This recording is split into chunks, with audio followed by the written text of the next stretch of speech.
Welcome to my channel MS English guru Maryam.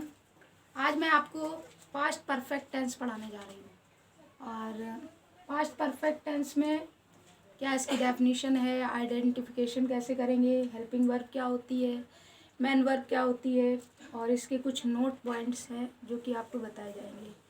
तो I think आपको बहुत ज़्यादा ध्यान से इसको देखना है, समझना है। और अगर आपको वीडियो अच्छी लगे so please subscribe me and like me and share me and press bell icon also. Thanks for watching to me. Let's start. What is past perfect tense? Definition: the tense which tells us about complete work in the past. देखिए, एक ऐसा tense जो हमें past में complete work बताता है कि past time में कंप्लीट वर्क किया गया है, तो उसको हम पास्ट परफेक्ट टेंस कहते हैं। और हिंदी में कैसे पहचानेंगे?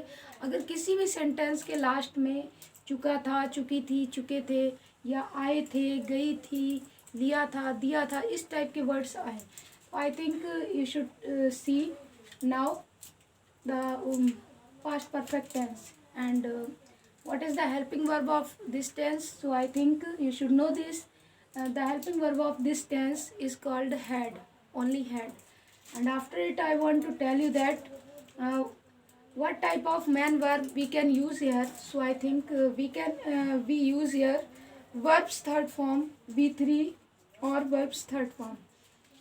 आफ्टर इट मैं आपको कुछ थोड़ा टिपिकल, देखिए ये टेंस थोड़ा सा टिपिकल इसलिए है कि इसमें कॉम्प्लेक्स सेंटेंस दिए जाते हैं जो कि आपका बिफोर से भी बनता है, आफ्टर से बनता है, व्हेन से बनता है, और हार्डली या स्केर्सली आता है। देखिएगा, तो कॉम्प्लेक्स को पहले समझना है कि किस तरह से हम क्रिएट करेंगे।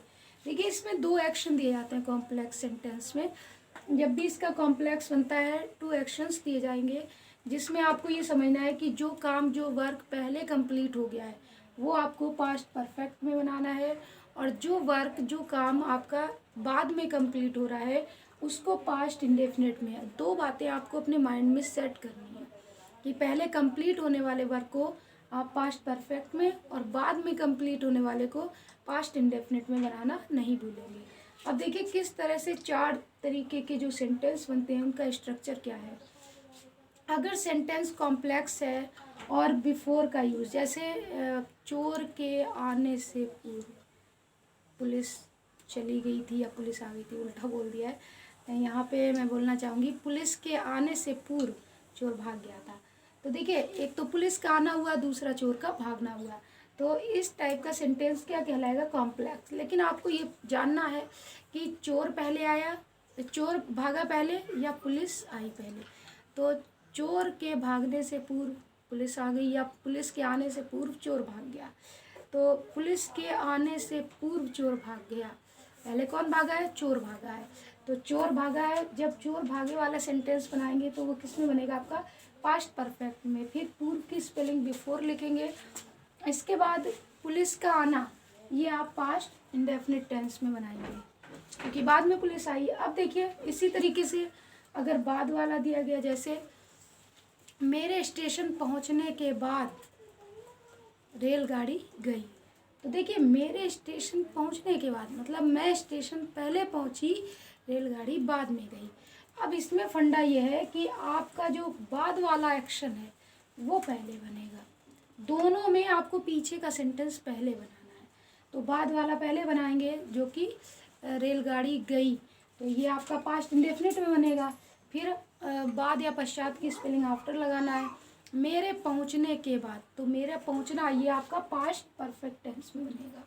अब देखिए, इसी तरीके से इसमें सेंटेंस व्हेन से भी बनता है कि जब मैं वहाँ गई तो सारे लोग जा चुके थे। तो जब मैं वहाँ गई, व्हेन, पहले तो व्हेन और फिर पास्ट इंडेफिनिट टेंस, मैं वहाँ गई, ये इतना क्लॉज किस में बनेगा? पास्ट इंडेफिनिट में बनेगा। And after it you should write down comma, comma का यूज़ करना है इन हिंदी, तब या तो।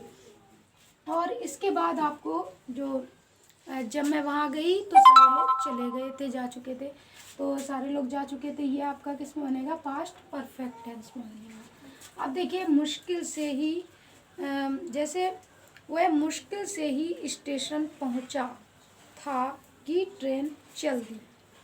वह मुश्किल से ही स्टेशन पहुंचा था कि ट्रेन चल रही। देखिए वह मुश्किल से ही स्टेशन पहुंचा, तो इतना आपका बनाया जाएगा। ये बनेगा आपका पहले सब्जेक्ट, फिर हेड वाला आपका परफेक्ट वाला बनेगा, और इसी में बीच में आपको हार्डली या स्केर्सली का यूज़ करना है, मुश्किल से। और वर्ब की थर्ड फॉर्म ऑब्जेक्ट। फिर देखिए की स्पेलिंग यहाँ पे दैट नहीं लगा के वैन का यूज़ करना है। क्या यूज़ करना है? वैन। और कि रेलगाड़ी चली गई, चल दी, तो ये आपका पास्ट इंडेफिनिट टेंस में बनेगा। देखिए एग्जाम्पल के थ्रू, मेरे स्कूल जाने से पूर्व वह आ चुका था। तो जैसा कि मैंने बताया कि जो काम पहले कंप्लीट हुआ है, कौन पहले मेरे स्कूल जाना हुआ है, वह आ चुका था, पहले ये काम था। तो इसको आप किस में बनाएंगे? पास्ट परफेक्ट में। वह जा चुका, वह आ चुका था, तो वह की ही। और पास्ट परफेक्ट में बनाएंगे हेल्पिंग वर्ब हैड, फिर वर्ब की थर्ड फॉर्म कम, और बीच में आपको वर्ड बिफोर यूज़ करना है, बिफोर। इसके बाद मेरे स्कूल जाने से, तो मेरे मतलब मैं आई, और ये आपका पास्ट इंडेफिनिट में बनेगा, तो वर्ब की सेकेंड फॉर्म वेंट लिखेंगे, आई वेंट टू स्कूल। इसी तरीके से नेक्स्ट अगर बाद वाला सेंटेंस दिया गया, उसको कैसे बनाना है? मरीज के मरने के बाद डॉक्टर साहब अस्पताल आए थे। तो देखिए पीछे वाले को ही पहले बनाना है, इसमें दोनों में, आफ्टर बिफोर वाले में। लेकिन ये पीछे वाला जो पहले बनेगा, ये आपका पास्ट में बनेगा, आफ्टर वाले में पास्ट में बनाएंगे। तो सबसे पहले द डॉक्टर, वर्ब की second form came to hospital, came to hospital. फिर आफ्टर को लिखना है। इसके बाद जो फर्स्ट पोर्शन है वो आपको किस में बनाना है? पास्ट परफेक्ट में। तो the patient had died. I think you will try to understand it well. And next देखिएगा, जब मैं वहाँ गई सब लोग जा चुके थे। तो जब वाले में सबसे पहले आपको वैन लिखना है, और वैन वाले क्लॉज को आप पास्ट इंडेफिनिट में बनाएंगे। जब मैं वहाँ गई, तो सिंपल पास्ट है, पास्ट इंडेफिनिट में बनाना है, तो मैं की आई हो गई, और जाना की गो होती है, गो की सेकेंड फॉर्म वेंट लिखेंगे, और इसके बाद देयर, जब मैं वहाँ गई, वैन आई वेंट देयर। और देखिए कॉमा लगाएंगे बीच में, तब या तो की स्पेलिंग देन नहीं लिखी जाती, कॉमा लगाएंगे। ऑल पीपल, सब लोग जा चुके थे, ये आपका पास्ट परफेक्ट में बनेगा, all people had gone. Next देखिएगा, अगर मुश्किल से दिया जाए, मुश्किल से, तो मुश्किल से के लिए आप हार्डली या स्केर्सली का यूज़ करेंगे। तो देखिए वह मुश्किल से स्टेशन पहुंचा ही था कि बारिश होने लगी। तो वह मुश्किल से, ये आपको इतना क्लॉज जो है पास्ट परफेक्ट में बनाना है, लेकिन मुश्किल से ही की स्पेलिंग आपको हेल्पिंग वर्ब के जस्ट बाद में लिखनी है। तो ही हैड हार्डली या फिर स्केर्सली, और वर्ब की third form reached eight station. अब देखिए की स्पेलिंग यहाँ पे दैट ना लगा करके क्या लगाएंगे? वैन लगाएंगे, वैन, वैन। और बाकी का पोर्शन बचा हुआ आपका पास्ट परफेक्ट में बनेगा, when it began to rain. So I think you will try to understand it well.